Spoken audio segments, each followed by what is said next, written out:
Luego de asentarse a orillas del río Tíber, los romanos desarrollaron su sistema jurídico por lo menos durante 2500 años, a lo largo de los cuales requirieron diferentes modos de producir y legitimar sus leyes.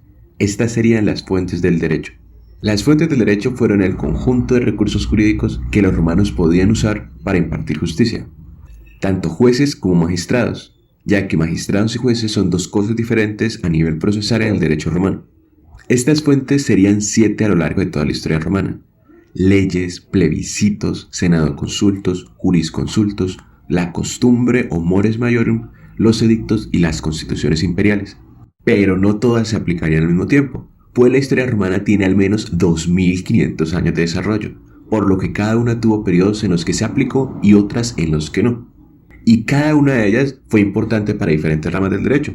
Por ejemplo, en los países continentales son muy importantes las leyes y las constituciones imperiales para entender su historia. Pero en los países anglosajones son más importantes para entender su historia las mores maiorum y los edictos del pretor. Así que para estudiar las fuentes es indispensable vivir la historia del derecho romano en al menos 3 periodos: la monarquía, la república y el imperio. Desde su fundación en el año 753 a.C., los romanos adquirieron las costumbres de los pueblos vecinos, especialmente de los etruscos. Estos etruscos tenían derecho mayoritariamente oral y regido por sacerdotes. De aquí que en la monarquía la principal fuente del derecho fuera la costumbre, y en menor medida una especie de protoleyes llamadas leges regiae. Estas protoleyes no tenían la aprobación de todo el pueblo en los comicios, al menos no en los comicios que vinieron posteriormente en la República, sino en los comicios más pequeños que eran los comicios curiados. De aquí que no sean tanto leyes, aunque formalmente se llamen leges regiae. Así que podemos decir que durante la monarquía la costumbre sería definitivamente la gran fuente de cualquier debate jurídico. Si 2 personas tenían un conflicto, debían acudir a los pontífices para que estos interpretaran qué costumbre debía aplicarse. Y en este momento aún existían instituciones primitivas, como la venganza de sangre o el abandono nupcial. Y dado que todo el proceso era oral, sin nada de escritura, la persona debía saber de memoria qué gestos hacer para exponer su caso, como bailar. Y solo lo podían atender en unos días especiales llamados días fastos, que eran días en los que no se guardaba ningún culto religioso.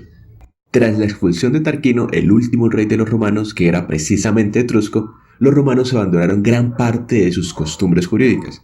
Primero, porque no existe la monarquía, que era religiosa, una monarquía religiosa, dejando de tener sentido toda esta movida de costumbres religiosas como las costumbres legales. Y segundo, porque Roma decidió adoptar un nuevo modelo, el modelo griego. Por ejemplo, para este entonces algunas ciudades como Atenas ya tenían en vigencia la Constitución de Solón, lo cual significa que eran sociedades con un nivel de avance jurídico bastante alto. Vamos, que los griegos eran el foco del mundo civilizado de la época. Así, los romanos adoptaron las leyes en los comicios, a propuesta de un magistrado, muy similar al modo griego, por lo que durante el resto de la república las principales fuentes del derecho serían las leyes, los plebiscitos y, en derivación de los magistrados, los edictos, los senados consultos y los jurisconsultos. Mientras la costumbre cayó en poco desuso y puede confundirse con los edictos del pretor, pues ya no existía una costumbre aprobada por los pontífices, sino la costumbre de que el mismo pretor decretara que fuese costumbre. Y en este momento todavía no aparecen las constituciones imperiales, que vendrían al menos 5 siglos después.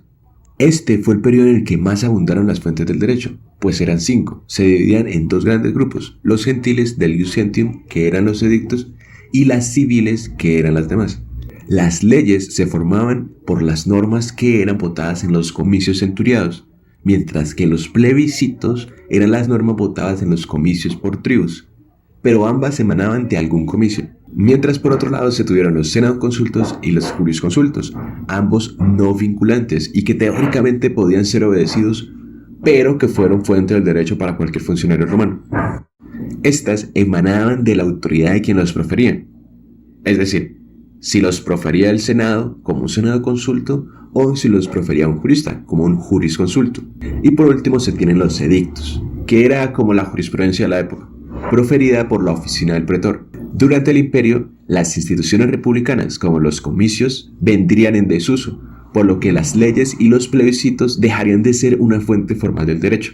mientras los magistrados dejaron también de tener autonomía, especialmente con documentos como el Edicto Perpetuo de Adriano, que unificó la jurisprudencia individual de los magistrados, y la posterior Ley de Citas, que eliminó su capacidad para escoger libremente qué jurisconsulto citar. Así que solo quedarían los jurisconsultos por un lado y los senadoconsultos por el otro, a lo que se sumó un nuevo tipo de superedicto emitido por el emperador que se llamaría Constitución Imperial. Estas constituciones reemplazaron las leyes y a los edictos ordinarios. Mientras tanto, los senadoconsultos como los jurisconsultos representaban también de alguna forma la voluntad de este nuevo emperador. Los jurisconsultos por la aparición del autoritatis ex principis, es decir, de un derecho que otorgaba al emperador para hacer declaraciones de mayor peso, y que pasó a ser como un aval para que existiera un jurisconsulto. Y los senadoconsultos porque el senado terminaría por ser nombrado directamente por el emperador, sirviendo solo como un espacio de socialización. En resumen, las fuentes fueron 7, pero divididas en 3 periodos por la extensísima historia romana. Y cada una de estas fuentes tiene su propia naturaleza y sus propias particularidades. Y al final, todo terminaría con la caída del Imperio Romano Occidental, dando fin a la labor jurídica romana, y bueno, eso es otra historia.